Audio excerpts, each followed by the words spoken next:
Test ছেড়ে বিয়ের পিড়িতে কুলদীপ। সিরিজের মাঝেই বোর্ডের কাছে ছুটির আর্জি স্পিনারের, যা নিয়ে রীতিমতো চাঞ্চল্য ছড়িয়েছে। তবে কি দ্বিতীয় টেস্টে থাকবেন না তিনি? দক্ষিণ আফ্রিকার বিরুদ্ধে টেস্ট সিরিজ চলাকালীনই ভারতীয় শিবিরে উঠে এসেছে এক নতুন আলোচনা। ভারতীয় দলের গুরুত্বপূর্ণ স্পিনার কুলদীপ যাদব নাকি বোর্ডের কাছে ছুটি চেয়েছেন, এমনটাই শোনা যাচ্ছে টিমের ভেতর থেকেই। আর সেই ছুটির কারণ ব্যক্তিগত। চলতি মাসেই নাকি বিয়ের পিড়িতে বসতে চলেছেন তিনি। ফলে দ্বিতীয় টেস্টে তাকে পেলেও পাওয়া যেতে পারে, নাও পাওয়া যেতে পারে। এই অনিশ্চয়তা ঘিরে এক প্রকার অস্বস্তিতে পড়েছে টিম ম্যানেজমেন্ট। চলতি বছরে আইপিএল শেষ হতেই ছোটবেলার বান্ধবী বংশিকার সঙ্গে বাগদান সেরেছিলেন কুলদীপ। খুবই ঘরোয়া অনুষ্ঠান ছিল, পরিবার ঘনিষ্ঠ কয়েকজনকে নিয়ে আংটি বদল হয়েছিল। উত্তরপ্রদেশের শ্যামনগরের বাসিন্দা বংশিকা বর্তমানে এলআইসিতে কর্মরত। বাগদান পর্বের পরপরই বিয়ের পরিকল্পনা ছিল তাদের, কিন্তু ঠিক সেই সময় পেহেলগাঁওয়ে জঙ্গি হানার ঘটনা এবং তারপর অপারেশন সিঁদুর শুরু হওয়ার সমস্ত অনুষ্ঠান স্থগিত রাখতে বাধ্য হন তারা।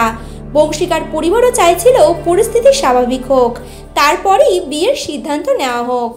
এবার পরিস্থিতি অনেকটাই স্বাভাবিক, তাই নভেম্বরে বিয়েটা সারতে চান কুলদীপ বংশিকা। আর সেই জন্যই নাকি বাঁহাতি স্পিনার বিসিসিআইয়ের কাছে নভেম্বরের শেষ সপ্তাহে ছুটি চেয়েছেন। কিন্তু সমস্যার জায়গা হলো সময়, কারণ 22শে নভেম্বর গুয়াহাটিতে দক্ষিণ আফ্রিকার বিরুদ্ধে দ্বিতীয় টেস্ট, আর 30শে নভেম্বর রাঁচিতে প্রথম ওয়ানডে। ফলে বোর্ড এখনই সিদ্ধান্তে পৌঁছয়নি। টিম ম্যানেজমেন্টের সঙ্গে আলোচনা করে তবেই জানানো হবে কুলদীপের ছুটি মঞ্জুর করা হবে কিনা। এদিকে কুলদীপ প্রথম টেস্টে বিরাট উজ্জ্বল। ইডেন গার্ডেন্সে প্রথম দিনেই জোড়া উইকেট তুলে দলের নিয়ন্ত্রণ আরও শক্ত করেছেন তিনি। ভারতও ম্যাচে এখন চালকের আসনে। এমন ফর্মে থাকা একজন বোলারকে দ্বিতীয় টেস্টে না পাওয়া দলীয় ভারসাম্য নষ্ট করতে পারে, এই আশঙ্কায় রয়েছে কোচ গৌতম গম্ভীর ও টিম ম্যানেজমেন্ট। তাই এখন প্রশ্নটা খুবই স্পষ্ট, দেশের জার্সির ডাকে সাড়া দেবেন কুলদীপ, নাকি জীবনের সবচেয়ে গুরুত্বপূর্ণ দিনের আগে বিয়ের প্রস্তুতিতেই বেশি গুরুত্ব দেবেন? বোর্ড তাকে ছুটি দেবে কি দেবে না, সেটাই এখন ক্রিকেট মহলদের কোটি টাকার প্রশ্ন। আর যদি ছুটি মঞ্জুর হয়, তাহলে তিনি কতদিন দলের বাইরে থাকবেন?